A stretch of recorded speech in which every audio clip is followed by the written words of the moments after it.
स्वागत है आप सभी का दृष्टि आईएएस के इस यूट्यूब चैनल में। दृष्टि आईएएस ने बिहार लोक सेवा आयोग की तैयारी करने वाले परीक्षार्थियों के उत्तर लेखन कौशल के लिए विशेष रूप से एक कार्यक्रम प्रारंभ किया है। इसमें दृष्टि के एक्सपर्ट्स जो पहले मुख्य परीक्षा में प्रश्न पूछे गए हैं बीपीएससी की परीक्षा में, उसी का एक सारगर्भित विश्लेषण के साथ लगभग आदर्श उत्तर आपके सामने प्रस्तुत कर रहे हैं। मैं संजीव श्रीवास्तव भूगोल, पर्यावरण तथा पारिस्थितिकी, आपदा प्रबंधन या अर्थव्यवस्था से जुड़ा हुआ प्रादेशिक नियोजन एवं विकास या कृषि से संबंधित प्रश्नों का विश्लेषण कर रहा हूं और आपके सामने उत्तर प्रस्तुत कर रहा हूं। इस प्रक्रिया में 63वीं बिहार लोक सेवा आयोग में जो परीक्षा हुई थी उसके अंतर्गत कृषि से संबंधित एक प्रश्न आया है।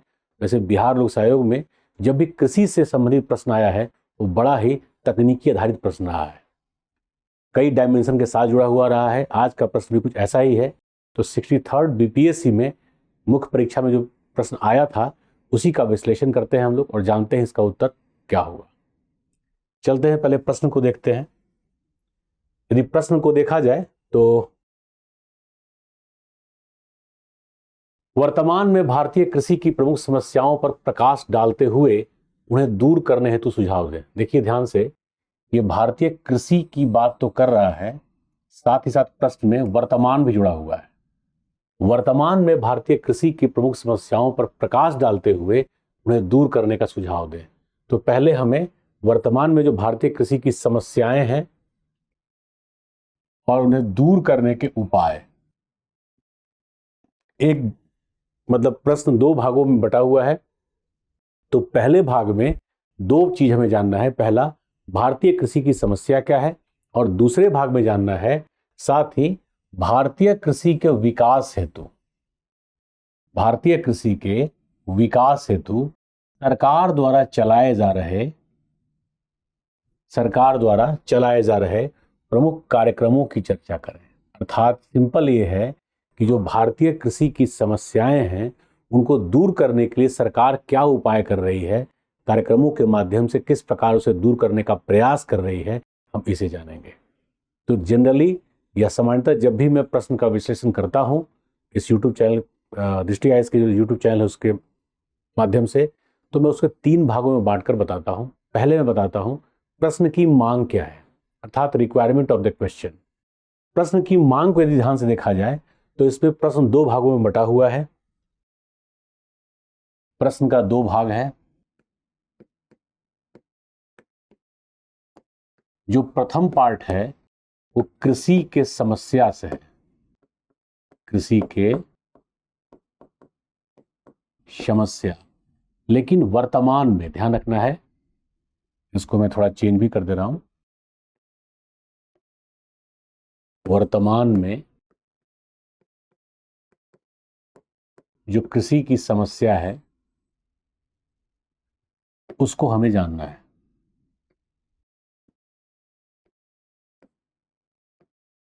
कृषि की समस्या, और जो दूसरा भाग है इसी में प्लस दूर करने के सुझाव। ये सुझाव जनरली सरकार की जो नीतियां हैं वो भी हो सकती हैं, लेकिन ये आपके या जो मौलिकता के साथ प्रस्तुत करने का तरीका होगा कि उससे अंतर संबंधित होना चाहिए, क्योंकि इसी प्रश्न में दूसरे भाग में पूछा गया है सरकार की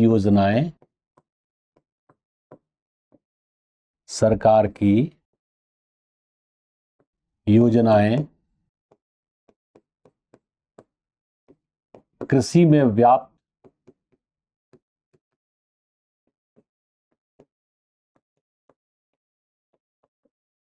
समस्या को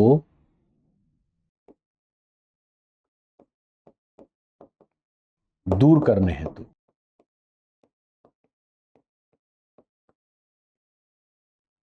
देखो, कई जगह इस प्रश्न का उत्तर आपको मिला होगा।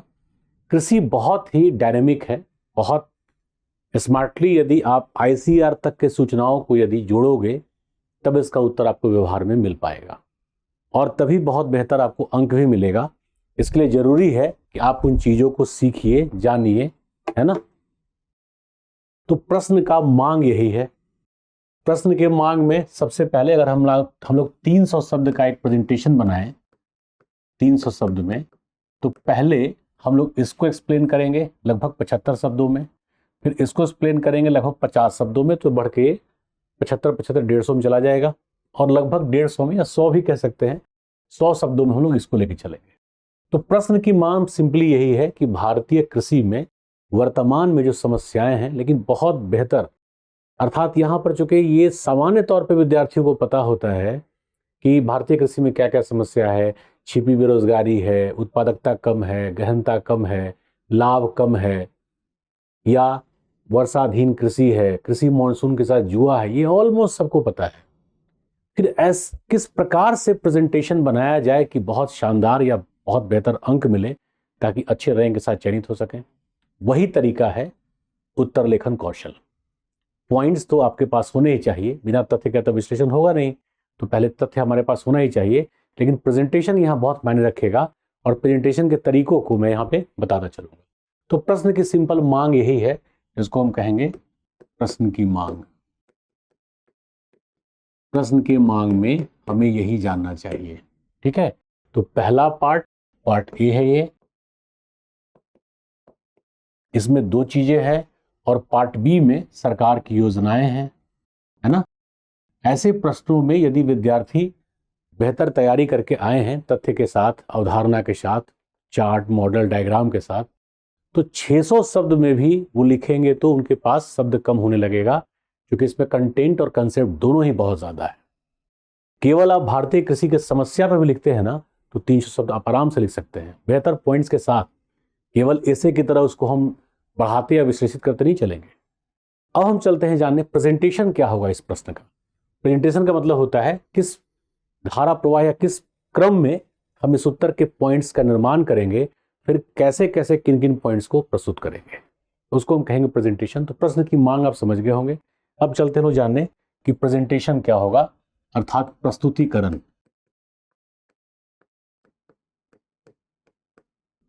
प्रेजेंटेशन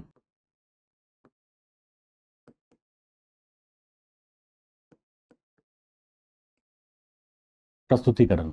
देखो, प्रश्न यदि पढ़ा जाए तो मैं फिर से एक बार पहले आपको प्रश्न दिखाता हूं। भारतीय कृषि की प्रमुख समस्याएं वर्तमान में, भारतीय कृषि की प्रमुख समस्याएं वर्तमान में, presently highlight the major problems of Indian agriculture, there is no difference in terms of translation, and suggest way to remove them, उन्हें दूर करने के सुझाव दे या दूर करने हेतु सुझाव दे, इसमें भी कोई दिक्कत नहीं ट्रांसलेशन का। And discuss the major programmes being run by the government for the development of Indian agriculture, अर्थात भारतीय कृषि के विकास हेतु सरकार द्वारा जो चलाए जा रहे प्रमुख योजनाएं उनको बताना है। तो यही 2 पार्ट है ना, जिसको कि अभी हम बता रहे थे। अब चलते हैं प्रेजेंटेशन पर। तो जो वर्तमान भारत के कृषि की समस्या है, तो हम लोग सबसे पहले एक परिचय देंगे। परिचय क्या देंगे? भारतीय कृषि का, भारतीय कृषि की विशेषता का। इसमें 2 लाइन में हम ये बताने का प्रयास करेंगे, इसको भटकाव नहीं कहा जाएगा, कि भारतीय कृषि का या कृषि का भारतवर्ष के लिए महत्व क्या है। अगर आप नगरीकरण और ग्रामीण जनसंख्या को देखेंगे तो लगभग 61.2% ग्रामीण जनसंख्या है, जो लगभग कृषि पर ही निर्भर है। और यदि पेशेवर तरीके से देखा जाए तो 55% भारत की जनसंख्या प्रत्यक्ष रूप से और 15% अप्रत्यक्ष रूप से कृषि पर ही निर्भर है। अर्थात टोटल 55 और 15 हो गया 70। जिस राष्ट्र की 70% जनसंख्या अभी भी कृषि जैसे पेशे या कृषि पर निर्भर है, तो कृषि पर निर्भरता के कारण 70% लोगों का पेइंग कैपेसिटी, अर्थात जो क्रय क्षमता है, जीवन का गुणात्मक स्तर है, वो हर चीज निर्भर करेगा। तो अगर 70% लोग प्रत्यक्ष या अप्रत्यक्ष रूप से कृषि पर निर्भर हैं, तो भारत के लिए ये पेशा कितना महत्वपूर्ण हो सकता है आप समझ सकते हैं। हालांकि जीडीपी में इसका कंट्रीब्यूशन 16.5% के आसपास रह गया है। कोविड में हालांकि थोड़ा बढ़ा, क्योंकि अन्य सेक्टर जो थे वो तुलना में कम विकास कर रहे थे, है ना। फिर भी 16.5% जीडीपी में ये घटता है तो बढ़िया है, सकारात्मक है, क्योंकि कृषि का जीडीपी में जो योगदान होता है वो जिस मात्रा में परिमाण में घटता है, राष्ट्र उतना ही विकास की ओर अग्रसर होता है। अर्थात प्राथमिक से अधिक द्वितीयक का होना चाहिए कंट्रीब्यूशन, और द्वितीयक से अधिक तृतीयक का होना चाहिए। जब आप इस प्रकार से कंट्रीब्यूशंस को बढ़ाते जाते हैं, इसका मतलब है कि आप विकसित राष्ट्र की ओर स्थानांतरित हो रहे हैं। भारत की अर्थव्यवस्था विकसित राष्ट्र की ओर इसलिए बढ़ रही है, अभी विकासशील ही है हालांकि। तो ओवरऑल परिचय में भारतीय कृषि की विशेषता को बता देंगे, ये 20 शब्द में कंक्लूड कर देंगे, और यहीं से पॉइंट्स निकल के आना शुरू हो जाएगा कि भारतीय कृषि की विशेषता क्या है।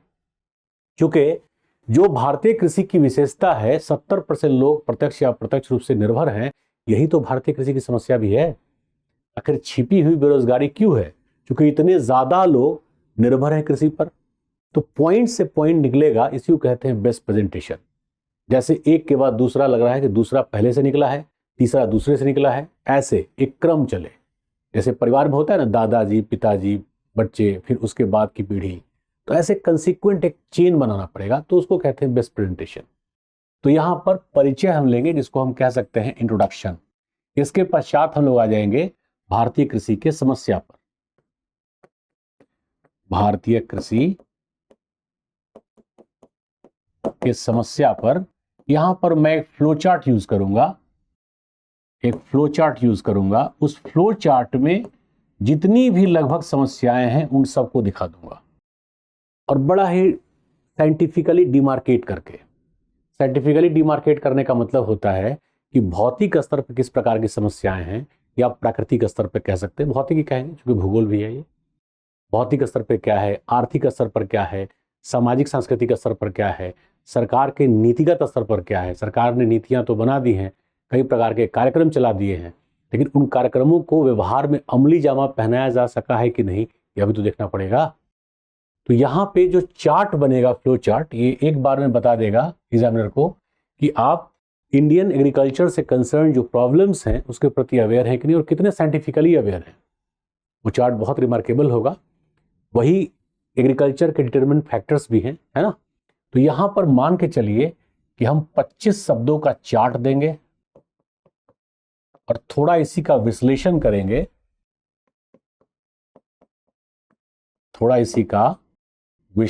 करेंगे, खासकर जो महत्वपूर्ण पॉइंट्स होंगे। तो मान के चलिए ये 75 शब्द हो जाएगा। ये 75 नहीं, आप 20 यहां था, 25 ये है, तो हम लोग ले लेते हैं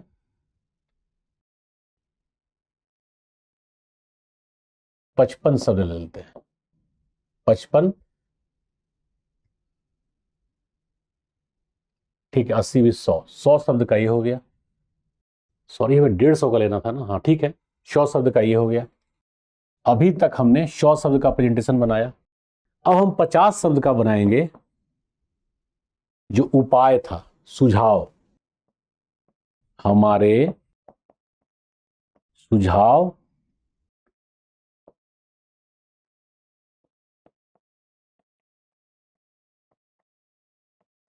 समस्या को दूर करने का। ये कम से कम 50 शब्द में जाएगा, ये बढ़ भी सकता है। ये टोटल आपका 150 शब्दों का प्रेजेंटेशन हो गया। 80 20 100 और 50 150। और वैसे भी पहले पार्ट पे हमें फोकस ज्यादा करना है, क्योंकि पहले पार्ट का भी 2 भाग है ना। और उसके बाद हम चलेंगे सरकार की योजनाओं पर, सरकार की योजनाएं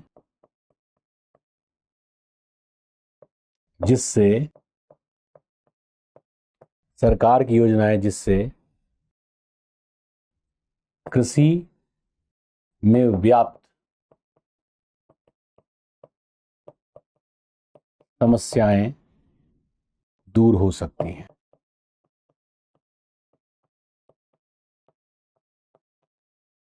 कैसे, वो इस पे चर्चा करेंगे हम लोग। इस पे मान के चलिए 125 शब्द हमें लिखना है, इससे ज्यादा नहीं। बल्कि अगर इधर वाले को थोड़ा और बढ़ाते हैं तब भी कोई दिक्कत नहीं होगा। ये लगभग मान के चलिए, अगर इधर हम लेते हैं 150 शब्द, ये 125 शब्द है, तो टोटल हो गया 275 शब्द। यही आपका प्रेजेंटेशन है, 275 शब्दों का।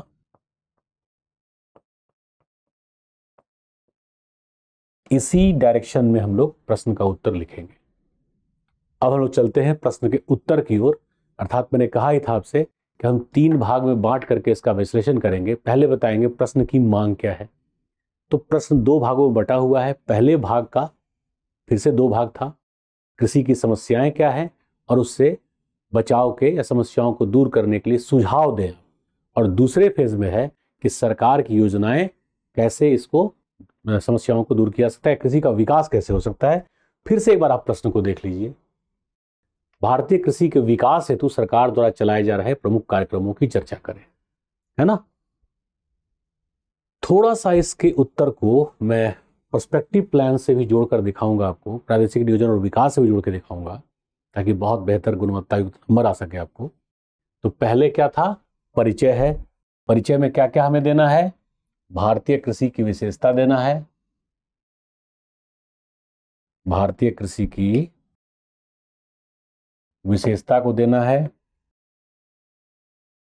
20 शब्दों में, और यही विशेषता से हम शुरू कर देंगे समस्या को, है ना। अब परिचय, भारत। अब देखो लिखने का तरीका क्या है, भारत एक कृषि प्रधान राष्ट्र है, और सिंपली लिख दें भारत कृषि प्रधान राष्ट्र है। दोनों में, चूंकि भारत एक ही राष्ट्र है सबको पता है। शब्द को अगर आप प्रत्येक वाक्य में से कुछ कुछ बचाएंगे, भाव यदि वही रहे और थोड़ा पढ़ने में बुरा ना लगे, तो ऐसे शब्दों को बचाने में लाभ है। लिखने में भी आपका कम समय लगेगा क्योंकि शब्द आप कम लिख रहे हैं, है ना। तो भारत कृषि प्रधान राष्ट्र है। एक ये हो गया लाइन, जो बहुत महत्वपूर्ण लाइन है ना।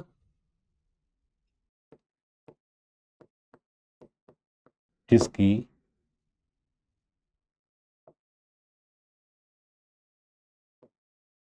55% जनसंख्या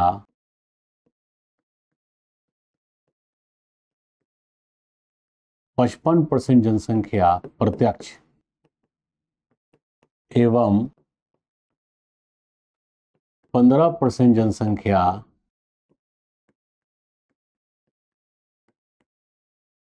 अप्रत्यक्ष रूप से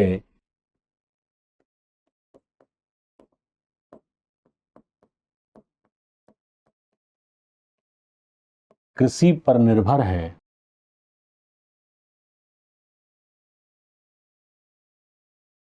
ये एक मूल्यांकन हो गया, भारतीय कृषि का महत्व हो गया, जो हम आपको बता रहे थे परिचय में, कि लगभग 70 हो गया, दोनों को जोड़ देता हूं, 55 और 15 70, है ना। तो अप्रत्यक्ष रूप से 15 और प्रत्यक्ष रूप से 55% जनसंख्या कृषि पर निर्भर है। एवं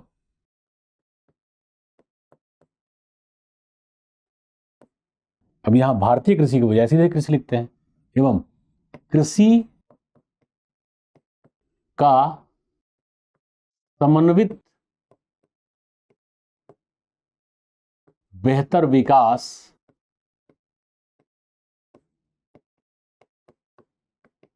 नहीं हो सका।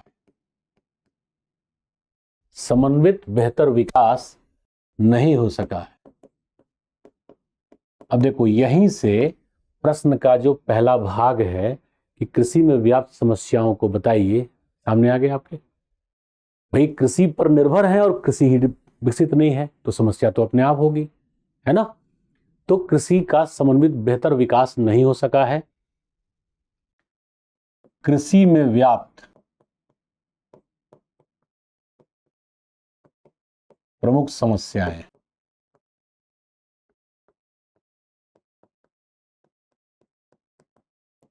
अब यहां पर हम एक चार्ट देंगे, उसी चार्ट के जिसकी हम चर्चा यहां कर रहे थे। ये देखिए, ये चीज हमने लिख दिया। अभी परिचय इसी को कह रहे थे, परिचय के लास्ट से ही समस्या शुरू हुआ। अब हमने बताया था आपको एक फ्लो चार्ट देंगे, वो फ्लो चार्ट यहां पे नहीं आ पाएगा, हम इसको नेक्स्ट पे ले चलते हैं।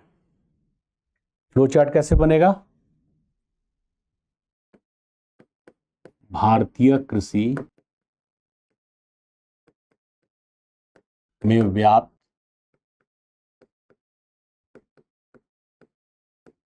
समस्याएं।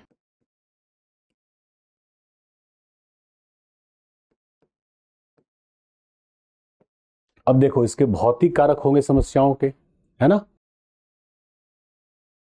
भौतिक कारक। यहां भौतिक कारण के बजाय आप भौगोलिक कारण भी लिख सकते हैं। भौगोलिक कारण ही लिख दे रहा हूं, भौगोलिक कारक। अब देखो भौगोलिक कारण में सबसे पहला होगा भारतीय कृषि मॉनसून के साथ जुआ है। भारतीय कृषि मॉनसून के साथ जुआ है। मॉनसून अनिश्चित है, इसलिए भारतीय कृषि का प्रदर्शन भी अनिश्चित है। और अनिश्चितताओं में जहां 70% जनसंख्या निर्भर हो, क्या अनिश्चितताओं के साथ जिया जा सकता है? नहीं जिया जा सकता, है ना। भौगोलिक कारण में सबसे पहले क्या आएगा? भारतीय कृषि, पहला पॉइंट, भारतीय कृषि मॉनसून के साथ जुआ है। क्लियर हो रहा है? बिकॉज मॉनसून अनिश्चित है, कब सूखा होगा, कब बाढ़ होगा, ये किसी को नहीं पता। जैसे जुए का रिजल्ट अनिश्चित होता है, वो नहीं जान सकता कौन जीतेगा कौन हारेगा ऑलमोस्ट, तो वैसे ही भारतीय मॉनसून के साथ भी है। हालांकि जैसे जैसे तकनीकी विकास हो रहा है, मेट्रोलॉजिकल सैटेलाइट्स हम छोड़ रहे हैं, काफी सुधार हो रहा है, हम बताएंगे, इसी का काट खोलते चलना है, सुझाव हो जाएगा, है ना। तो भारतीय कृषि मॉनसून के साथ जुआ है। दूसरा पॉइंट हो जाएगा वर्षाधीन कृषि। अब देखो वर्षाधीन कृषि का मतलब है अभी भी 49.1% ही सिंचित कृषि है, अर्थात मेजोरिटी जो है वर्षाधीन कृषि है।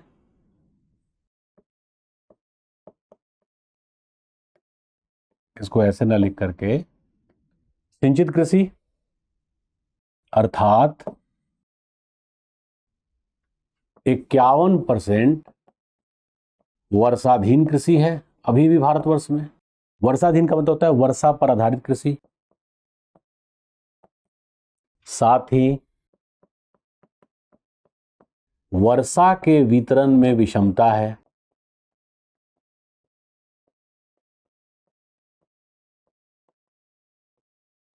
विषमता है, इसी की वजह से कहीं बाढ़ आया रहता है तो कहीं सूखा आया रहता है। सोचिए आप, साइमल्टेनियसली एक ही साथ भारत के कुछ क्षेत्रों में बाढ़ की समस्या होती है, कुछ क्षेत्रों में सूखे की समस्या होती है। बिहार तो एक ऐसा राज्य है जहां गया, जहानाबाद, इवन नालंदा, इन क्षेत्रों में सूखे की समस्या है। और आप चलिए उत्तर बिहार में दरभंगा, मोतिहारी, किशनगंज, अररिया, शिवहर, ये सब बाढ़ में डूबे रहते हैं। कोशी और महानंदा नदी का जो बेल्ट है वो पूरे बाढ़ का बेल्ट है। तो एक ही साथ बाढ़ भी आएगा, एक ही साथ सूखा भी आएगा, तो फिर लाभ कैसे होगा? हम कृषि से बेहतर आय कैसे कमा पाएंगे? तो वर्षा के वितरण में विषमता है। एक और बहुत महत्वपूर्ण पॉइंट है कि जलवायु प्रेरित सुभेद्यता, इसी से कंसर्न है। जलवायु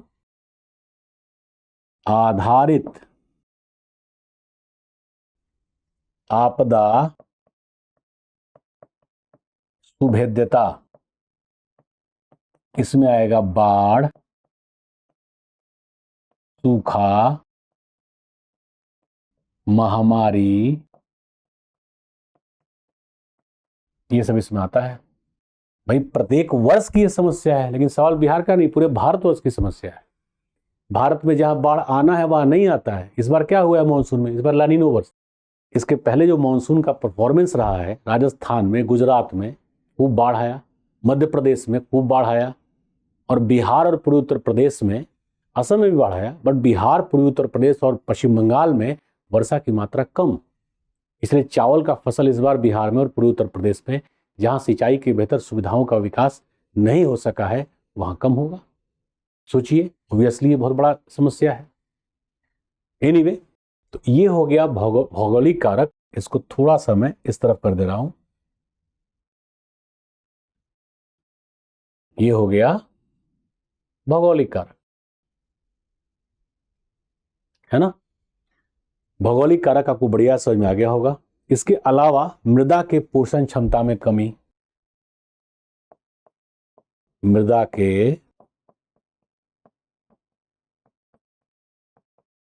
पोषण क्षमता में कमी, ये सभी बड़े कारण हैं। भारत का किसान कभी इस पर सोचता ही नहीं है। अब ये हो गया भौगोलिक कारण, इसको हम परंपरागत कारण भी कहते हैं। अगला हो जाएगा सामाजिक सांस्कृतिक कारण।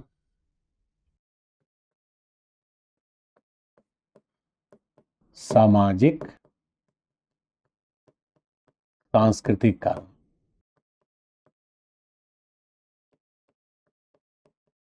मतलब हल बैल नहीं है, आदमी ही बैल की जगह लगा हुआ है। अब भूमि 1 बीघा, 4 परिवार उसी पर निर्भर है, आपस में मारा पीटी जो चल रहा है वो चल ही रहा है। छिपी हुई बेरोजगारी का बड़ा कारण यही तो है। तो सामाजिक सांस्कृतिक कारण में सबसे पहले आप देखेंगे श्रम सघन कृषि,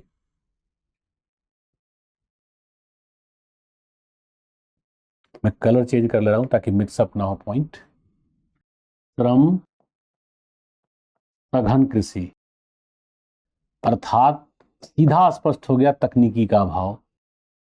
श्रम सघन कृषि के साथ साथ क्या हो जाएगा, जीविकोपार्जन, मतलब कृषि का वाणिज्यीकरण नहीं हुआ है।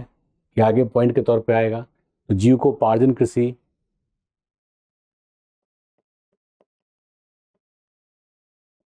पूंजी निवेश नगण्य, पूंजी निवेश नगण्य,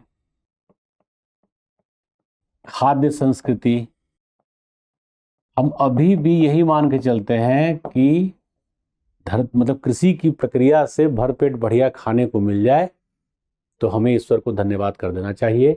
विकास के प्रतिमानों से जुड़ करके हम सोचने का प्रयास ही नहीं करते। इसके अलावा परंपरागत झूम कृषि जैसी प्रक्रियाएं,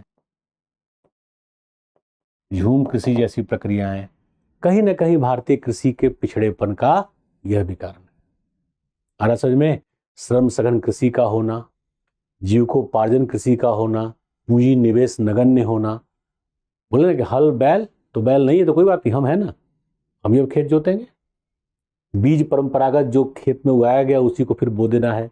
HYV सीड्स के प्रति अर्थात हाई यील्डिंग वैरायटी सीड्स के लिए सोचना ही नहीं है। भारत में हरित क्रांति 66 में हुआ, 76 तक इतना सफल हो गया कि भारत खाद्यान्न के आयातक से निर्यातक बन गया और कृषि का विकास उसके बाद कभी भी जनसंख्या के समृद्धि से कम नहीं हुआ।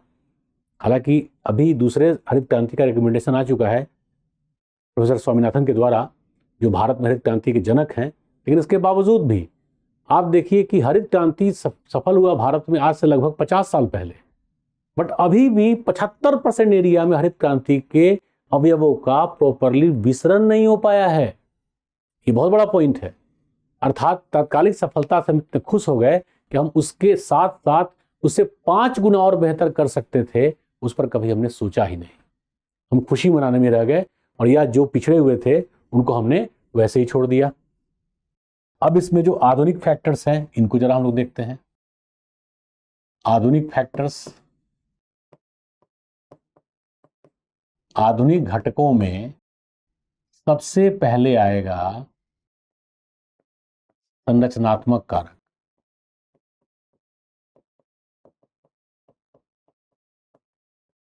अब आप सोच रहे होंगे ये कैसे, या इसमें क्या क्या चीजें हो सकती हैं। तो इसमें सबसे पहले आएगा संकर बीज। मैं लिख दे रहा हूं कौन कौन से घटक होते हैं। सबसे पहले सिंचाई, संकर बीज,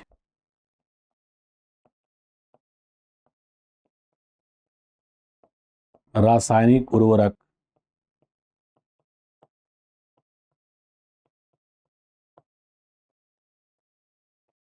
कीटनाशक,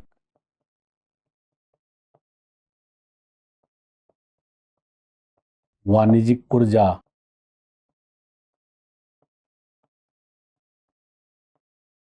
वाणिज्यिक ऊर्जा, पूंजी, तकनीकी एवं मशीन, ये सब के सब भारत में ढीले ढीले मतलब कमजोर हैं। आप यहां लिखेंगे उपयुक्त सभी घटक हरित क्रांति के क्षेत्रों को छोड़कर, हालांकि वैश्विक स्तर पर तुलना करेंगे तो हरित क्रांति के क्षेत्र भी कमजोर पड़ेंगे, लेकिन भारतवर्ष में हरित क्रांति के क्षेत्रों को छोड़कर ये सभी घटक अद्यतन स्तर पर प्रयोग में नहीं आ रहे। ये सभी घटक अद्यतन स्तर पर प्रयोग में नहीं आ रहे, ये यहां पे आप लिख देंगे। क्लियर हो रहा है? साथ ही जो संस्थागत घटक है, भारत में, बिहार में भी है, ये बहुत बड़ी समस्या है अनुपस्थित जमींदारी की, एब्सेंटी लैंडलॉर्डिज्म, अनुपस्थित जमींदारी। अभी भी लोग अधिया पर खेती कराते हैं बिहार में। आपको, बिहार से आप हैं तो आपको बढ़िया से पता होगा, ये पूर्वी यूपी की भी विशेषता है। और एब्सेंटी लैंडलॉर्डिज्म का जो कंसेप्ट है वो भारतीय या फिर बिहार के कृषि को विकसित होने ही नहीं देगा, बिल्कुल ही मतलब विकास की प्रक्रिया में बहुत बड़ी बाधा है ये। इसके अलावा हदबंदी, ये सफल नहीं हो पाना, चकबंदी, बिहार में तो दोनों ही चीजें सफल रही, चकबंदी या मूलतः हम कह लें भू सुधार, इनकी स्थिति बेहतर नहीं है। आ रहा समझ में? इसके अलावा जोत के आकार का छोटा होना, जोत के आकार का, हालांकि चकबंदी से ही कंसर्न है, मैं वहीं लिख दे रहा हूं, ज्यादा अच्छा रहेगा। जोत के, चकबंदी, हदबंदी असफल,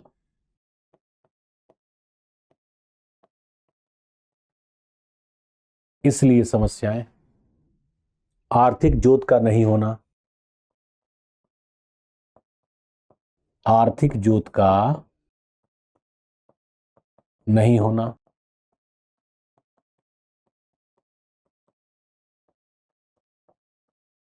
सहकारिता का विकास बेहतर नहीं, मतलब टांग खींचने में ही आज भी पंचायतों में आप देखेंगे जातिगत समीकरण के प्रक्रियाओं से चीजों को देखा जाता है। चाहे बिहार हो, चाहे पंजाब हो, चाहे राजस्थान हो, चाहे तमिलनाडु, तमिलनाडु में, केरला में और आंध्र प्रदेश में एक नई समस्या उत्पन्न हुई है धर्म से कंसर्न। केरला में जो क्लैश है अब क्रिश्चियंस वर्सेस मुस्लिम्स का भी हो रहा है। प्लीज आप इसको धर्म से जुड़ के मत देखिएगा, बट समस्याएं हैं। वहां पे जो कॉम्युनल राइट्स हैं वो क्रिश्चियंस से मुस्लिम्स का हो रहा है, हिंदुओं का भी हो रहा है। धर्म भी इस प्रक्रिया में रास्ते में आ रहा है। मतलब पंचायतों पे निर्णय हो रहा है, या जातिगत प्रकार समझिए तो तथाकथित सवर्ण नहीं चाहते कि ओबीसी या एससी एसटी के लोग आगे बढ़े। एससी एसटी भी प्रतिक्रिया में है, उनका प्रयास होता है इन लोगों को बाहर करो, बहुत दिन लोग अत्याचार किया है। सामाजिक जो ताना बाना है आज भी कहीं ना कहीं रुकावट के तौर पे वो सामने आ रहा है, और ये इससे कंसर्न है, संबंधित है। तो आप ध्यान से देखिए, तो यही मूल समस्याएं हैं, यही कृषि के निर्धारक घटक भी हैं। अब इसको थोड़ा विश्लेषित करना होगा। जैसे मैंने कहा था ना, 25 शब्द के आसपास इस पर हम खर्च करेंगे, इसके बाद इसका विश्लेषण रखेंगे। विश्लेषण कैसे करेंगे? इसी पॉइंट्स का विश्लेषण करेंगे। जैसे पहले वाले का भौगोलिक कारण में,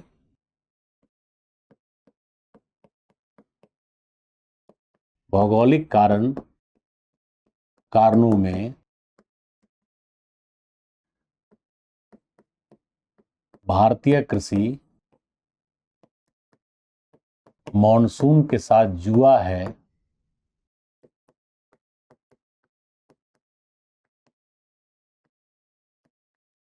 मॉनसून के साथ जुआ है। यहां पे आप देखिए, एक पहला फैक्टर ले लीजिए, दूसरा उसी से कंसर्न है, तीसरा उसी से कंसर्न है, जलवायु आधारित आपदा ले लीजिए, दोनों वहीं पर स्पष्ट हो जाएगा। जुआ है अर्थात सिंचाई का विकास, सिंचाई का विकास अभी भी 51% भूमि पर नहीं है।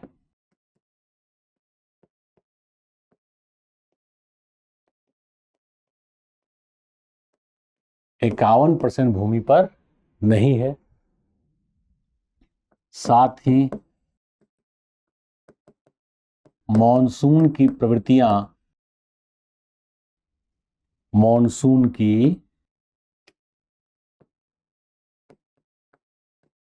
प्रवृत्तियां अनिश्चित हैं। अब देखो, इसका सबसे बढ़िया तरीका यह होता है कि करंट एग्जाम्पल दे दो। अभी चल रहा है 22 का वर्ष, तो 22 के मॉनसून का एग्जाम्पल दे दो। इससे बढ़िया कुछ नहीं हो सकता। अब कैसे? और पॉइंट्स तो मैंने सारा दे दिया। एक्सप्लेन आप कुछ ही करिए, बट मैसेज दीजिए उस विश्लेषण के माध्यम से कि मैं विश्लेषण करने में पूरी तरह से सक्षम हूं, परंतु शब्द की सीमा है, शब्द सीमा के अंतर्गत ही मुझे उत्तर को लिखना है। तो एग्जामिनर वहां पे मैक्सिमम मार्क्स आपको देंगे। तो प्रवृत्तियां अनिश्चित हैं। उदाहरण स्वरूप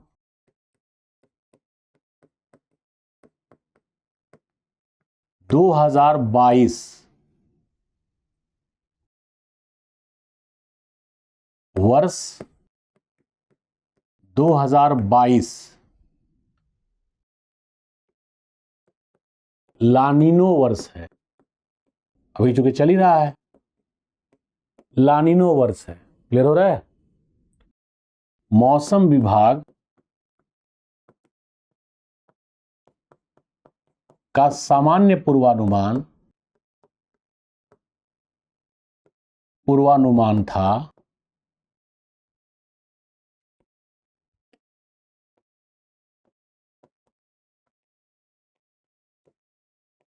पूर्वी भारत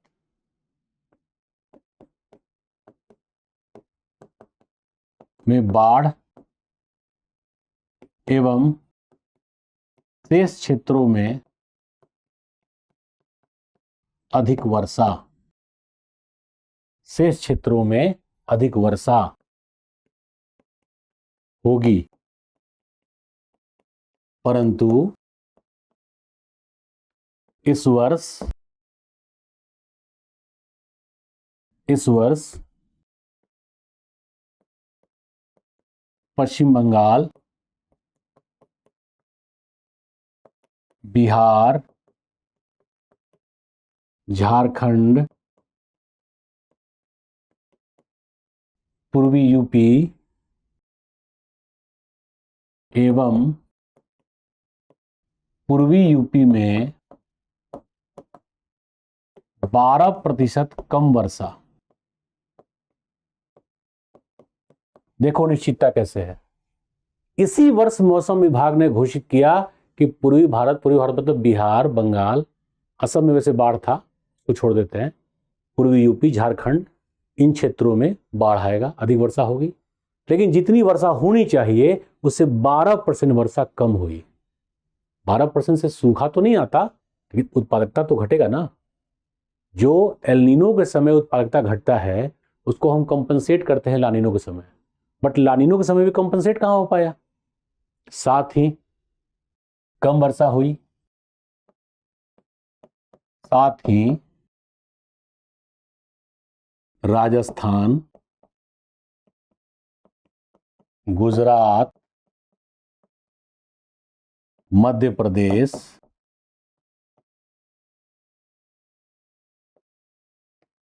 में बाढ़ एवं 12 सितंबर, कुछ ही दिन पहले 12 सितंबर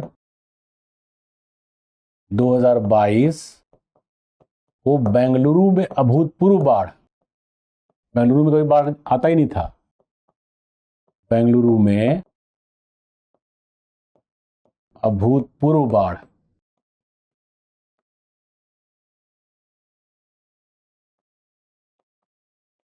अब इससे बेहतर क्या होगा कि आप 19 सितंबर को इस प्रश्न का विश्लेषण हो रहा है और 12 सितंबर तक की सूचना को आप दे रहे हैं, यानी 7-8 दिन पहले तक की सूचना को आप दे रहे हैं, तो बेसिकली बहुत बढ़िया मार्क्स आएगा।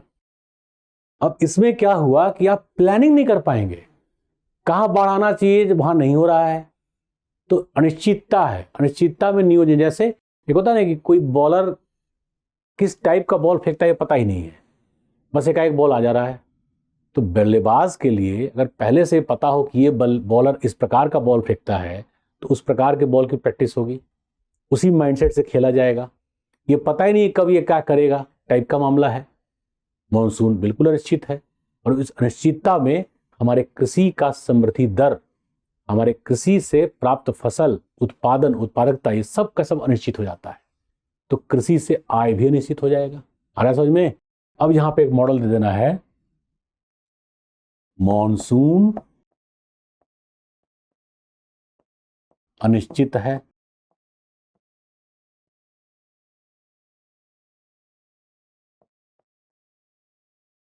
तो कृषि नियोजन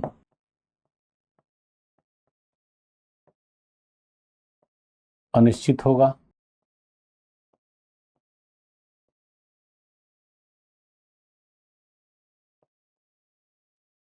कृषि उत्पादन या कृषि उत्पादन एवं लाभ, अभी तो उत्पादकता की बात ही नहीं है, लाभ अनिश्चित होगा। ऐसे केस में किस स्तर का संकट होगा, हम भविष्य की कोई प्लानिंग कर ही नहीं पाएंगे।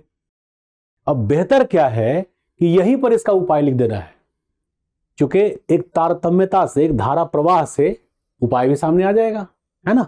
उपाय के लिए मैं अलग पेन यूज कर रहा हूं, मतलब कलर आप यूज नहीं करेंगे एग्जामिनेशन हॉल में। हालांकि मैं ये नहीं मान के चल रहा कि यही प्रश्न फिर से दोहराया जाएगा, परंतु ये प्रश्न बड़ा इंपॉर्टेंट है। इस प्रकार के प्रश्न प्रायः आते हैं। मैं यहां तक कह रहा हूं कि यूपीएससी में ही इस प्रकार के डायनेमिक प्रश्न आते हैं, अन्यथा बीपीएससी में।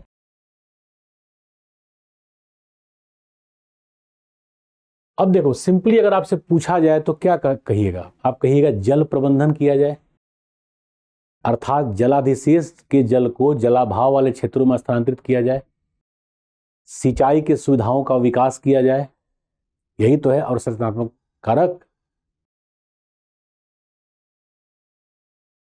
अवसंरचनात्मक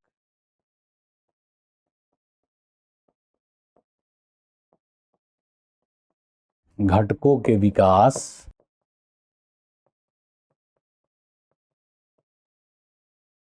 प्रक्रिया में श्रेष्ठ जल प्रबंधन, श्रेष्ठ जल प्रबंधन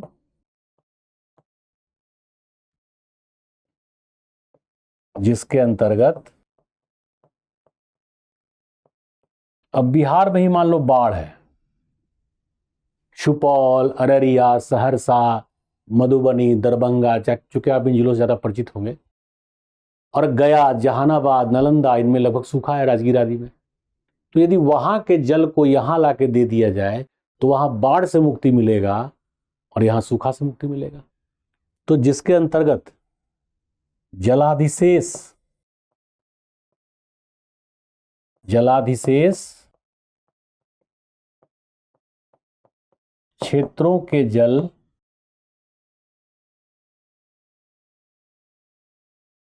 को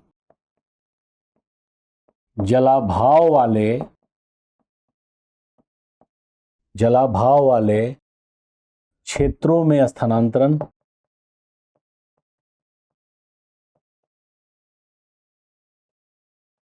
जलाभाव वाले क्षेत्रों में स्थानांतरण, पुनः जलाभाव वाले क्षेत्रों में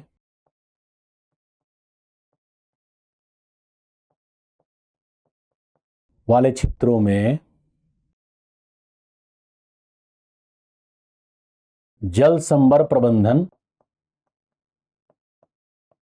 इसको इंग्लिश में कहते हैं वाटर शेड मैनेजमेंट, जल संभर प्रबंधन तथा सूक्ष्म सिंचाई विधि का विकास। माइक्रो विधि, ये क्या होता है भाई? ये होता है स्प्रिंकलर, फव्वारा, स्प्रिंकलर एवं टपक सिंचाई, इसको कहते हैं ड्रिप इरिगेशन, ड्रिप सिंचाई।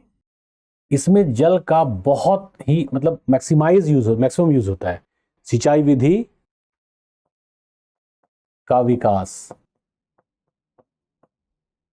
बस आपका सुझाव यहीं पर समाप्त। समस्या, सुझाव। और बेसिकली जो पहले पार्ट में भौतिक क्षेत्र से या भौतिक या भौगोलिक कारणों से संबंधित समस्या था, उसका बेस्ट वे यही है जो मैंने अभी आपको बताया। तो आप समस्या के साथ साथ सुझाव को यहीं देते चले, तो एक साथ दोनों चीजें स्पष्ट होती जाएंगी, है ना। समस्या, सुझाव।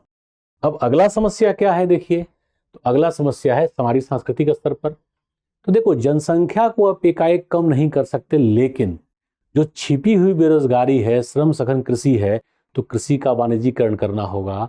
छिपी बेरोजगारी के लिए कृषि में वैकल्पिक स्रोतों का सृजन करना होगा, जैसे पशुपालन का, मत्स्यन का, या कंद प्रकार के फसलों की कृषि को प्रारंभ करना होगा, है ना।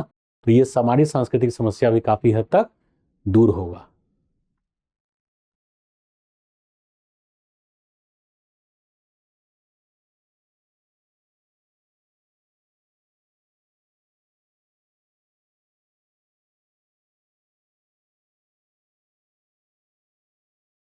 सामाजिक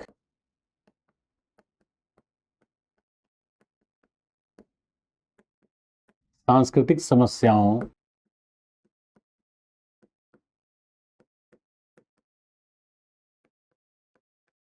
को दूर करने हेतु समस्याओं में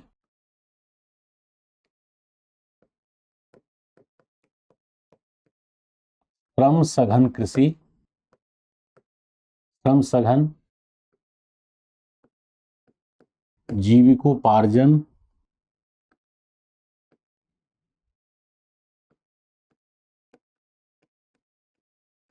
जीविकोपार्जन कृषि को दूर करने हेतु, दूर करने हेतु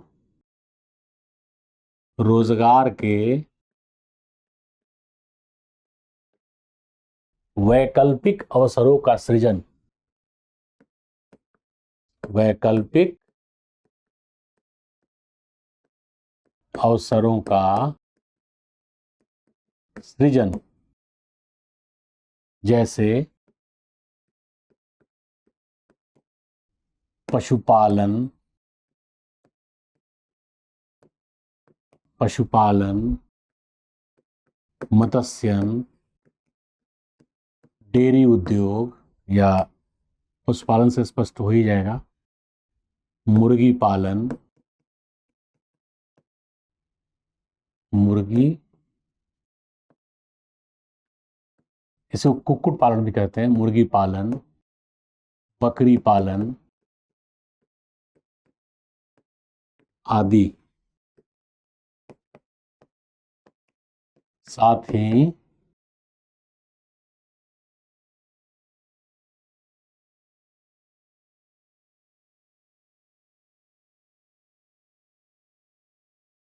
इससे छिपी बेरोजगारी दूर होगी,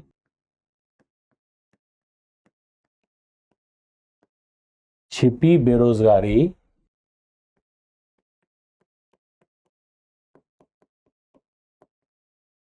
दूर होगी, साथ ही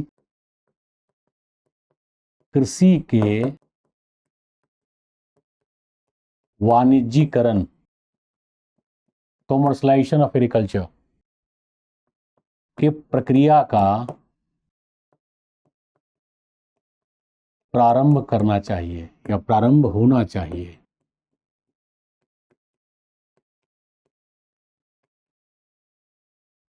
तो आपने जो सामाजिक सांस्कृतिक समस्याएं थी, एक कॉमन मिनिमम प्रोग्राम के तहत उसको किस प्रकार से सॉल्व किया जा सकता है, उसको भी आपने सॉल्व किया। आपने सुझाव भी तो दिया है यहाँ पे। अब तीसरा जो था ध्यान से देखिए, आधुनिक घटक, तो आधुनिक घटक में सबसे महत्वपूर्ण है संरचनात्मक घटक। इसीलिए भारतीय कृषि में, यहां मैं लिख ही दे रहा हूं, भारतीय कृषि में कम उत्पादकता है,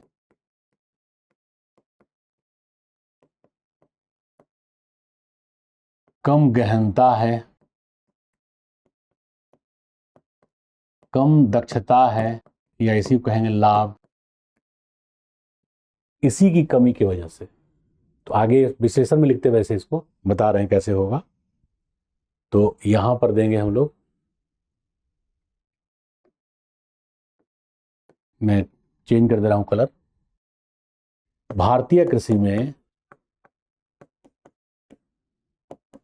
में संरचनात्मक घटकों का प्रयोग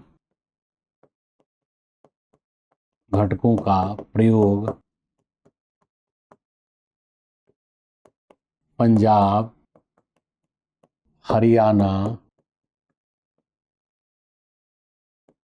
पश्चिमी यूपी, बस पश्चिमी यूपी ही ले सकते हैं, पश्चिमी यूपी, गंगानगर छोड़ देते हैं, यूपी को छोड़कर शेष पूरे भारतवर्ष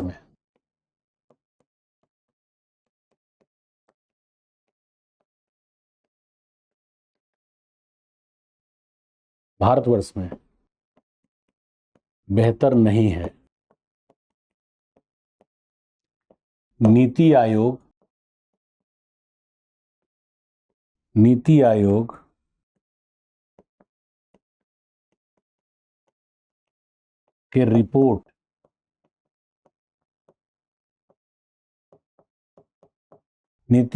के रिपोर्ट के अनुसार मशीनीकरण, भारतीय कृषि में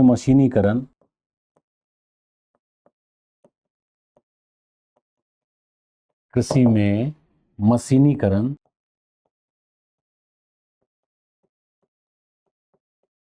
40% तक ही हुआ है।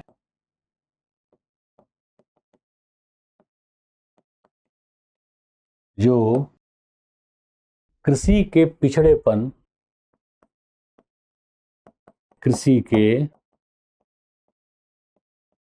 पिछड़ेपन का प्रमुख कारण है।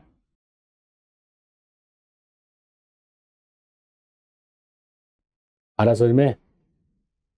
इसके अलावा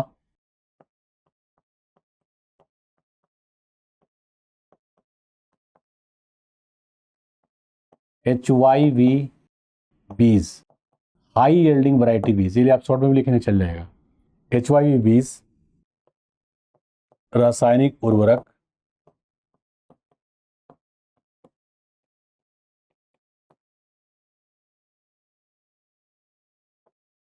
आदि के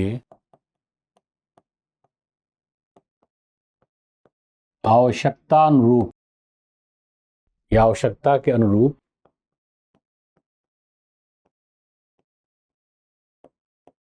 प्रयोग नहीं होने से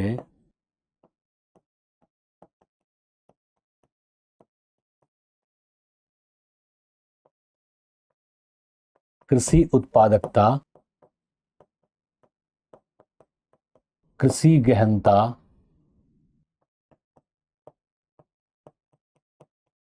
एवं कृषि दक्षता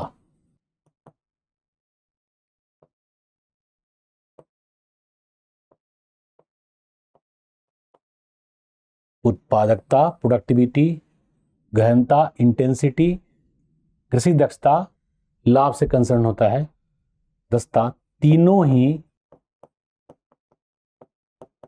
कम है। जो भारतीय कृषि के सबसे बड़े समस्याओं में एक है। जो भारतीय कृषि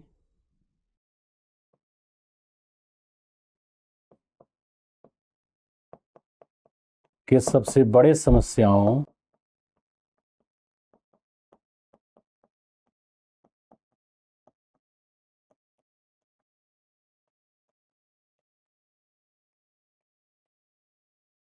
या सबसे बड़ी समस्या है, ये भी लिख सकते हैं। सबसे बड़ी समस्या है, आप डायरेक्टली इसको चाहे तो लिख सकते हैं। इसमें मशीन का प्रयोग भी मैंने लिख ही दिया है, मशीनीकरण।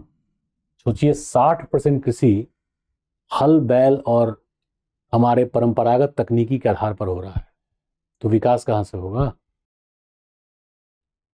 सबसे बड़े समस्या है, इसीलिए कृषि में निवेश की क्षमता कम है, कम या न्यूनतम है। अब ये आपने समस्या को बता दिया, सुझाव क्या होगा। अवसंरचनात्मक घटकों के युक्त प्रयोग के लिए या युक्त प्रयोग के लिए प्रोत्साहन, प्रशिक्षण और साथ में पूंजी की उपलब्धता ऋण के रूप में, ताकि वो उसका प्रयोग कर सके।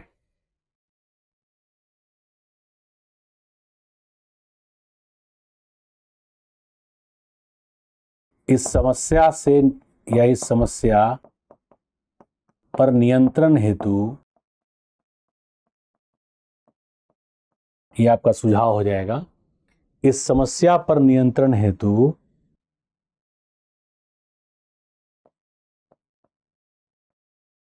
अवसंरचनात्मक घटकों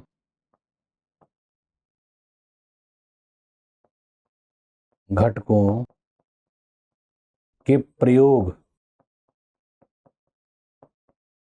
हेतु प्रोत्साहन, किसानों को प्रोत्साहित किया जाए। पहला, प्रोत्साहन,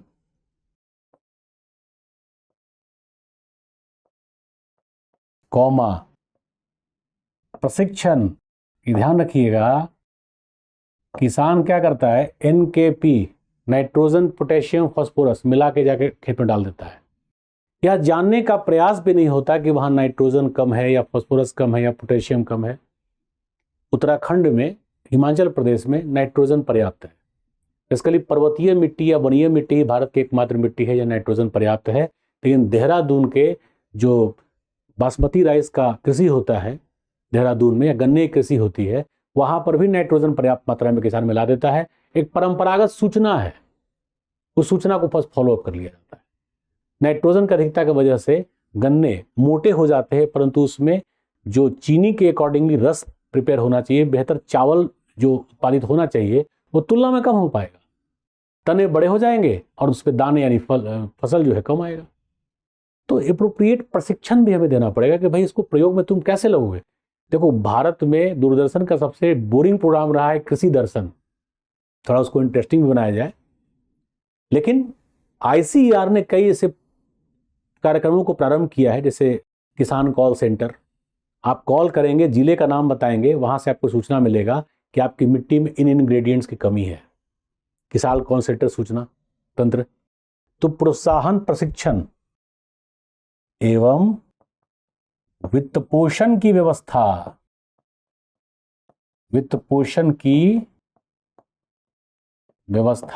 इसके बगैर तो संभव ही नहीं है। है समझ में। साथ ही किसान कॉल सेंटर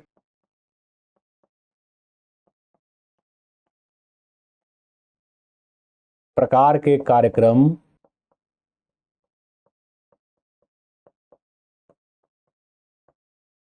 के प्रचलन में वृद्धि,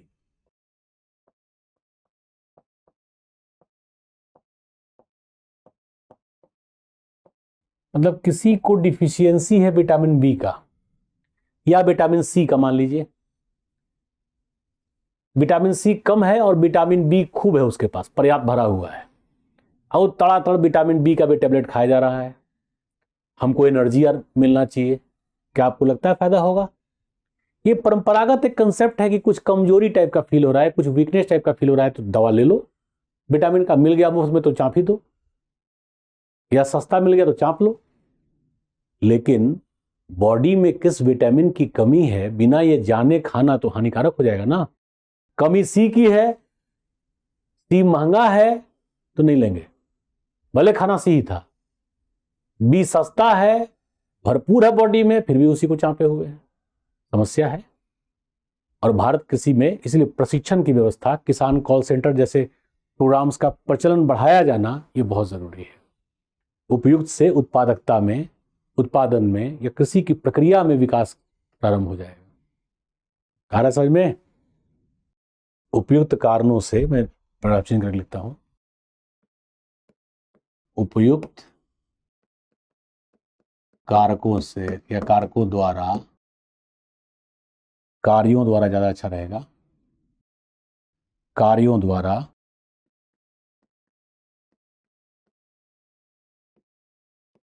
कृषि उत्पादकता, हालांकि नहीं भी लिखेंगे तब भी चलेगा, गहनता, लाभ आदि में वृद्धि होगी। वृद्धि होगी जिससे कृषि विकास होगा।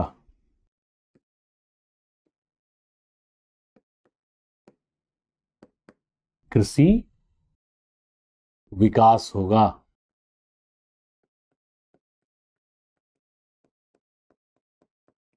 ये बहुत महत्वपूर्ण फैक्टर्स थे जिनको अभी आपने एक्सप्लेन किया, मतलब मैंने बता दिया। अब ये यहां पे लिखने से फायदा क्या है कि सबको एक्सप्लेन हम ना भी करें, तब भी एग्जामिनर को पता है कि भाई विद्यार्थी को पता सब है। अब चलते हैं हम संस्थान घटक की ओर, जिसमें जोत का आर्थिक नहीं होना है ना।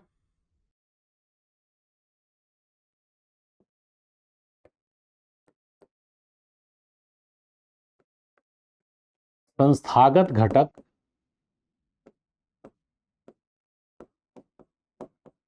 भी अति महत्वपूर्ण है, अति महत्वपूर्ण है, क्योंकि इन्हीं के इन्हीं के व्यवहारिक रूप से, इन्हीं के व्यवहारिक रूप से विकास नहीं होने, विकास नहीं होने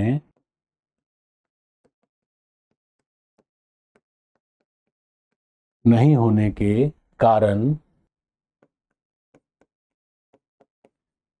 पूर्वी भारत को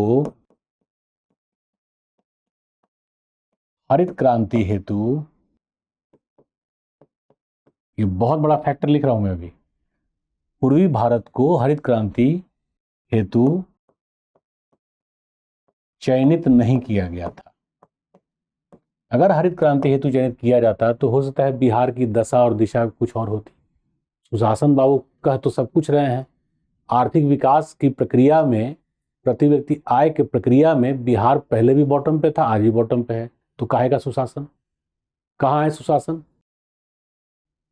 राजनीति से जब तक ऊपर उठ के हम नहीं सोचेंगे, हालांकि बिहार का प्रश्न नहीं है, भारतवर्ष से संबंधित प्रश्न है। विकास हुआ है तो विकास दिखना चाहिए। अब खाना खा लिए, भरदम खा लिए, मन लगा के खा लिए, फिर बोलिए मीठा मीठा कुछ भूख टाइप का लग रहा है, तो फिर खाए क्या? अब खाना खाने के बाद आधा घंटा में कहिए भूख टाइप का लग रहा है, तो फिर खाए क्या? भैया कुछ समस्या तो है। एनीवे, इसको आप राजनीति से प्रेरित होकर के मत सोचिए, आप सोचिए कि विकास आखिर क्यों नहीं हो पा रहा है, तो ये सब फैक्टर्स आपको दिखेंगे। तो भारत को हरित क्रांति हेतु चयनित नहीं किया गया, पूर्वी भारत को नहीं किया गया,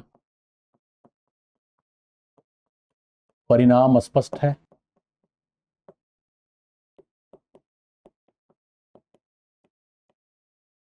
परिणाम स्पष्ट है। इस प्रकार, या उदाहरण स्वरूप, उदाहरण स्वरूप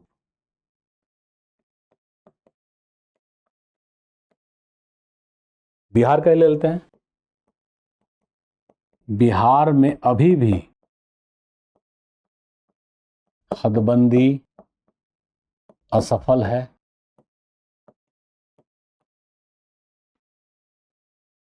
छोटे छोटे या अति लघु जोत, अति लघु स्तर के खेत हैं। चकबंदी भी असफल है।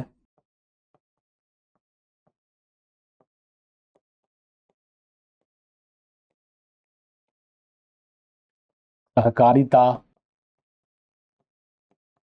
नगण्य है।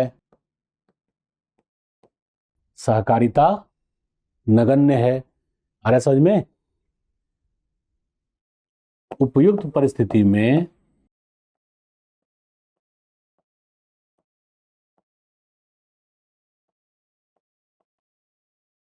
बेहतर उत्पादकता, गहनता एवं कृषि लाभ प्राप्त करना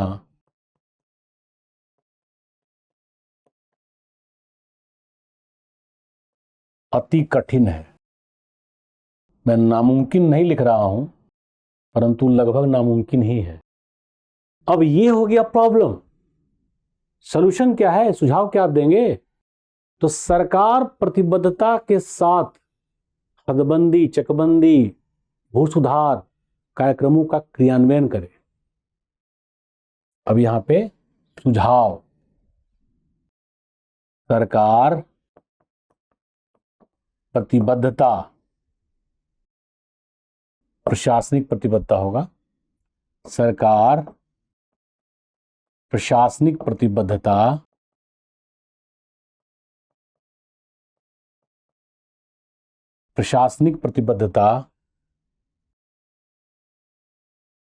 बढ़ाकर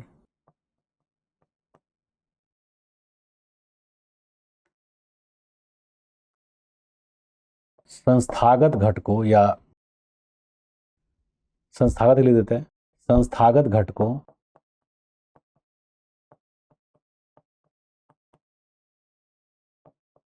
का श्रेष्ठ क्रियान्वयन करे।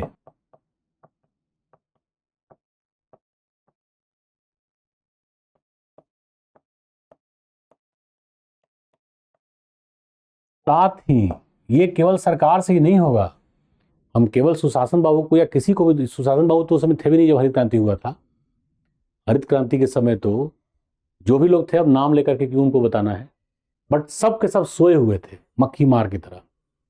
कुछ कार्य नहीं हो रहा था। बस केंद्र सरकार ने कह दिया बिहार का चयन नहीं हुआ या उत्तर प्रदेश का, इस एरिया का चयन नहीं हुआ, सो गए सब। आप जैसे आज एक बार्गेनिंग पॉलिटिक्स चल रहा है, मैं नकारात्मक रूप से इसको बार्गेन करने की बात नहीं कर रहा। सकारात्मकता के साथ आप कर सकते थे कि भाई आप हमें हरित क्रांति के रूप में न चयनित करें, लेकिन कुछ अन्य सुविधाएं तो प्रोवाइड कर ही सकते हैं, और ये कार्य हो सकता था। तो श्रेष्ठ क्रियान्वयन करें। साथ ही अभिशासन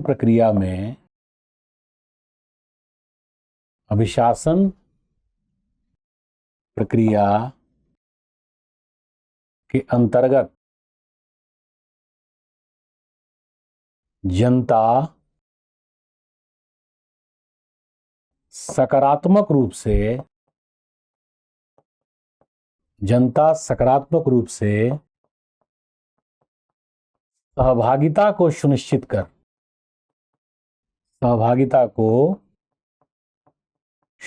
कर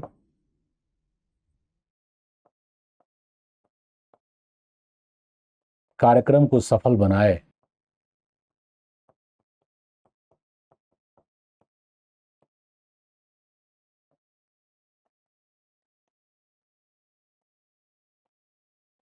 जातिगत एवं दलगत राजनीति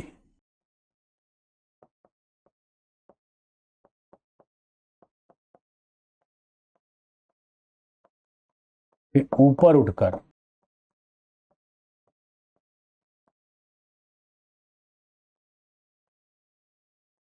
कार्य करना होगा। मतलब केंद्र में सरकार यदि बीजेपी की है और राज्य में सरकार कांग्रेस या आम आदमी पार्टी की है तो विरोध के लिए विरोध करना है। हम विरोध मुद्दे पर नहीं कर रहे, बस विरोध के लिए कर रहे हैं। सवाल बीजेपी का, कांग्रेस का, आम आदमी पार्टी का, सपा का, बसपा का या आरजेडी का नहीं है। राजनीति के चक्कर में विकास की प्रक्रियाओं को बाधित करना एक अपराध की तरह है। इस बात को हमें समझना पड़ेगा। और बिहार की जनता बड़ी कुशाग्र, बेहतर सहभागिता देने वाली है। आप भारत छोड़ो आंदोलन से लेकर के भारत में राजनीतिक गतिशीलता, गांधी का परिचय भी बिहार ने भारत से कराया। गांधी ने कहा मुझे भारत से परिचय बिहार ने कराया। सबसे पहले मूवमेंट को जो राजकुमार शुक्ल, राजेंद्र प्रसाद लेके गए थे, नीला आंदोलन से शुरू हुआ और फिर जाकर के गांधी भारत के पटल पर एक सूर्य की तरह चमकने लगे। वो बिहार आज दलगत राजनीति में, जातिगत राजनीति में इतना धंस चुका है कि डूबता जा रहा है। फिर मैं यहां बिहार से फोकस नहीं कर रहा, ये पूरे भारतवर्ष की विशेषता बन चुकी है। क्या तेलंगाना में ये नहीं है? क्या ये आंध्र प्रदेश में नहीं है? क्या ये महाराष्ट्र में नहीं है? लेकिन जिन राज्यों में कम है, जिन राज्यों में नहीं है नहीं कहेंगे, कम है, उन्होंने बहुत बेहतर विकास कर लिया और नित्य नवीन विकास करते ही जा रहे हैं। तो समस्या और सुझाव यहां आपका समाप्त होता है। अब यहां पे आप उन कार्यक्रमों की चर्चा करेंगे जो कार्यक्रम केंद्र सरकार या सरकारें चला रही हैं। तो यहाँ पे भारत से क्वेश्चन संबंधित है तो भारत पे ही, भारत सरकार के ही पर्सपेक्टिव्स को लेंगे। अब यहां पर क्या आएगा, तो भारत सरकार कृषि विकास हेतु, मैं हेडिंग इसलिए दे रहा हूं ताकि आपको समझ में आ जाए, कृषि विकास हेतु सरकार की प्रमुख योजनाएं, सरकार की प्रमुख योजनाएं।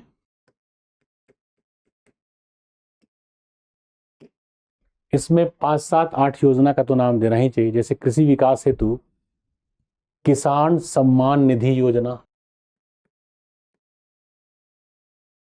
किसान सम्मान निधि योजना। आपको शायद पता हो कि 2019 में 75,000 करोड़ रुपया दिया गया।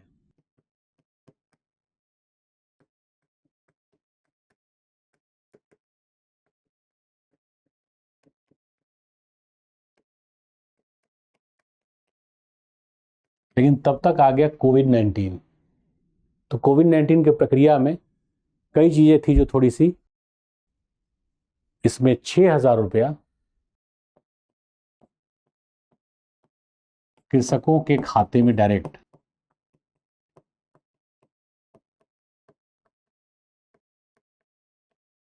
सीधे। क्यों? कृषि की अवसंरचना में विकास के लिए, कृषि के अवसंरचना पर निवेश हेतु। एक योजना हो गया किसान सम्मान निधि योजना। जैसे कृषि अवसंरचना कोष दूसरा प्रमुख है, कृषि अवसंरचना कोष योजना। इसका नाम ही है कृषि अवसंरचना कोष योजना। तो अवसंरचना के सुधार हेतु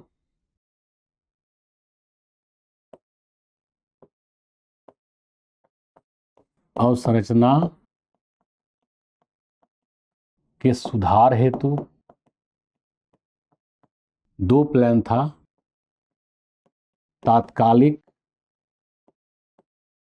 सुधार, दीर्घकालिक सुधार। देखो, एकाएक कोई ट्रैक्टर नहीं खरीद सकता यदि उसके पास भूमि बहुत बड़ी नहीं है तो, लेकिन बचत के लिए प्रोत्साहित किया जाना प्लस वित्त पोषण या ऋण की व्यवस्था किया जाना, तो कंसिक्वेंटली यदि आप ये काम कर रहे हैं तो धीरे धीरे आपका स्तर बढ़ता जाएगा। तो यहां पर धीरे धीरे कृषकों को कालिक से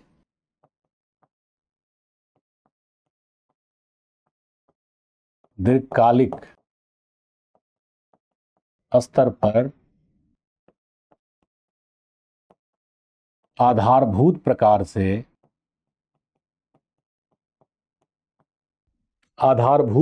से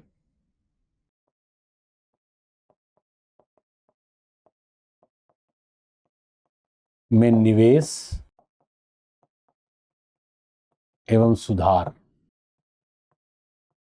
means fundamentally they would be able to invest and gradually it will take lots of reforms and finally that stands for the better productivity, better production as well as better intensity of the crop. Profit को ही ensure करेगा।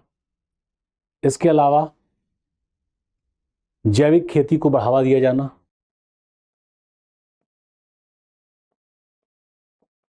जैविक कृषि को बढ़ावा, हरित खाद का प्रयोग। देखो ग्रीन मैन्योर्स का प्रयोग हमेशा लाभकारी होगा, हरित खाद का प्रयोग, वैज्ञानिक फसल चक्र,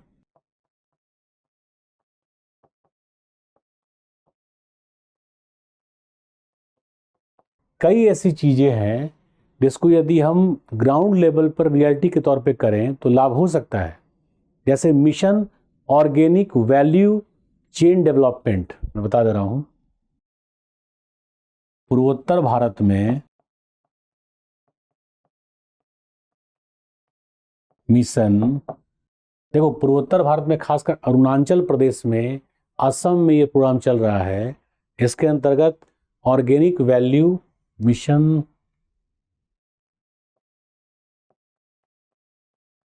ऑर्गेनिक वैल्यू चेन क्रम विकास डेवलपमेंट कार्यक्रम, ये झूम कृषि को समाप्त करने में बहुत बड़ी भूमिका निभाएगा। झूम कृषि का समापन,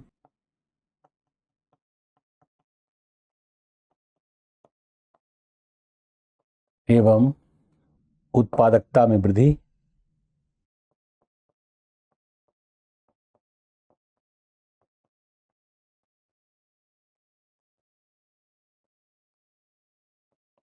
उत्पादकता में वृद्धि। इसके अलावा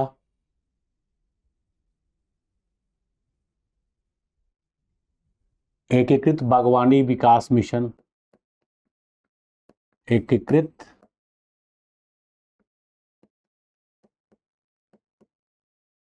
बागवानी विकास मिशन, देखो ये कह ही रहा है इंटीग्रेटेड, यानी कई बागवानी मिशन को एक कर दो, इंटीग्रेट कर दो। जैसे फल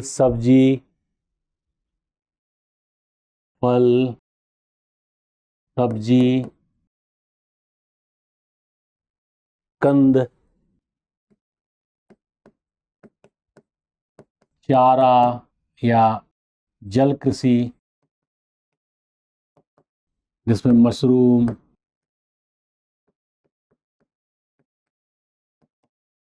आदि को सम्मिलित रूप से करना या समेकित रूप से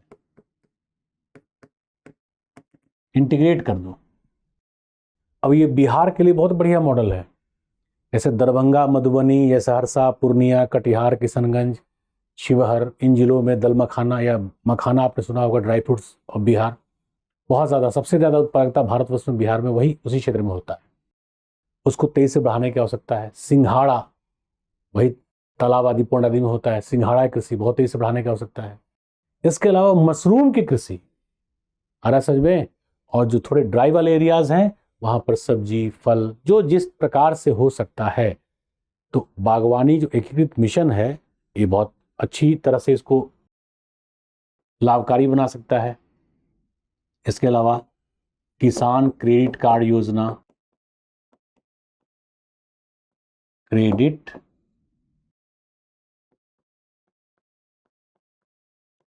कार्ड योजना, किसान क्रेडिट कार्ड योजना। इसके अंतर्गत किसानों को 4%, मतलब 3 लाख तक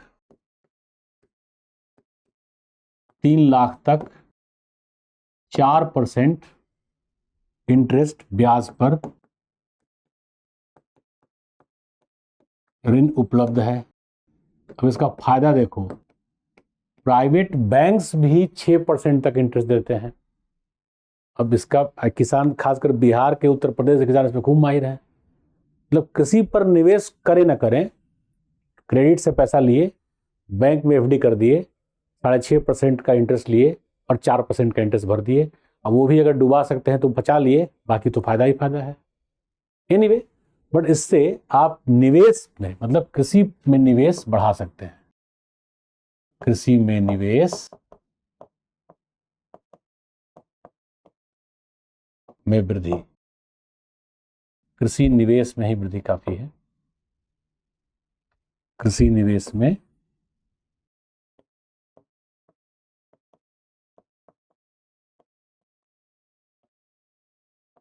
वृद्धि, ये अन्य कई चीजों का क्रियान्वयन वो कर सकते हैं। आ रहा है समझ में? इसी में जो कई प्रकार के बीमा योजना है, या किसान ट्रैक्टर योजना, किसान मित्र योजना,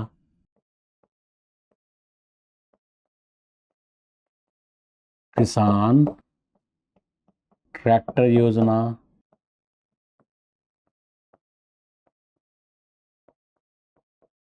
किसान मित्र ट्रैक्टर योजना में ट्रैक्टर नाम दिया गया है, वैसे किसी कृषि में जो मशीनीकरण है उस योजना को बढ़ाने का नाम है। कृषि उड़ान योजना,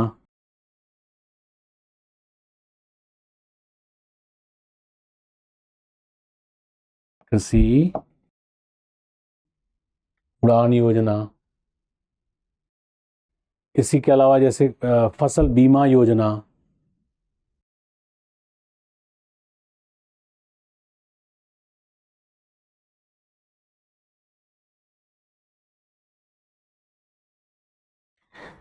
फसल के तैयार होने के पश्चात भी जो निवेश चाहिए, उसके लिए ये कार्यक्रम सब चलाया जा रहा है।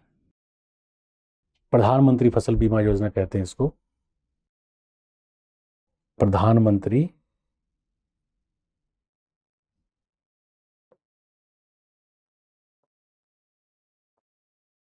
वैसे केंद्र सरकार की सारी योजनाएं हैं। प्रधानमंत्री फसल बीमा योजना, आ रहा है समझ में? एक और लिख दे रहे हैं, प्रधानमंत्री, फिर पर्याप्त हो जाएगा। आप इसमें से 5 भी लिख दे, काम चल जाएगा। काम चलने का मतलब बहुत बेहतर अंक आ सकता है। प्रधानमंत्री कृषि सिंचाई योजना,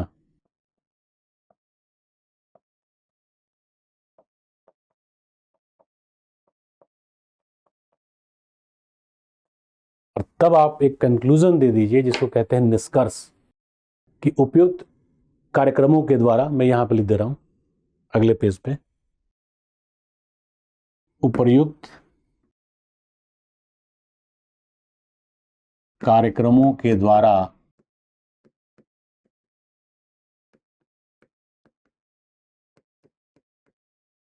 सरकार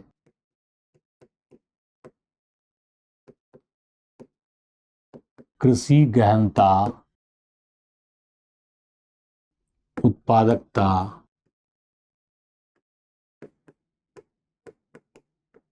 दक्षता, कृषि लाभ के साथ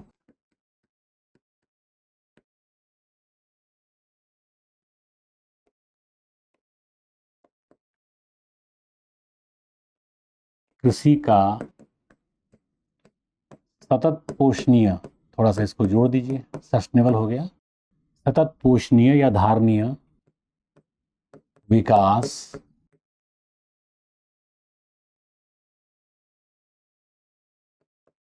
को क्रियान्वित करना चाहता है।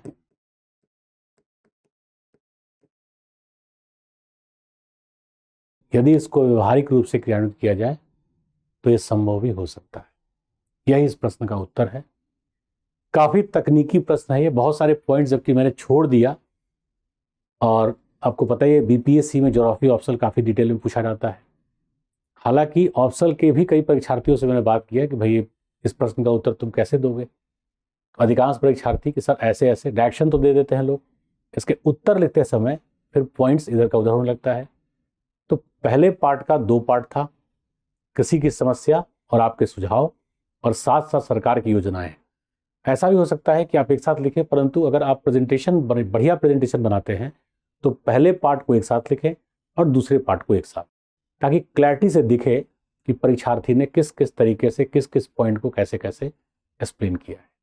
इसमें जो मैप, मॉडल, डायग्राम है, इसी प्रकार की और भी कृषि संबंधित समस्याएं हो सकती हैं। जैसे भारत की कृषि में प्रादेशिक भिन्नता के साथ कृषि की समस्याएं व्याप्त हैं। सोचिएगा इस प्रश्न को आप। भारतीय कृषि में प्रादेशिक रूप से भिन्नता के साथ समस्याएं व्याप्त हैं, अर्थात हरित क्रांति प्रदेश में भी समस्याएं हैं। किस प्रकार की हैं सोचिए। और जो हरित क्रांति जहां नहीं हुआ है वहां भी हैं। कृषि मोस्ट डायनामिक टॉपिक से कंसर्न है, संबंधित है। और यहां से जो प्रश्न आते हैं, मार्क्स ऑप्टिमम आ सकता है, परंतु तभी आ सकता है जब आप उसका एप्रोप्रिएट आंसर दें। उम्मीद करते हैं बहुत बढ़िया से इस प्रश्न के उत्तर को, विश्लेषण की इस प्रक्रिया को सीखे होंगे आप, ताकि बिहार लोक सेवा आयोग की परीक्षा के अंतर्गत आप इस उत्तर लेखन कौशल को सीख कर टॉपिक्स को प्रिपेयर करके बेहतर से बेहतर अंक प्राप्त करके बेहतर से बेहतर रैंक के साथ चयनित हो। यही टीम दृष्टि का प्रयास है। तो आज का सेशन यहीं समाप्त करते हैं। अगले सेशन में फिर मिलते हैं अगले प्रश्न के साथ। Thank you and all the best.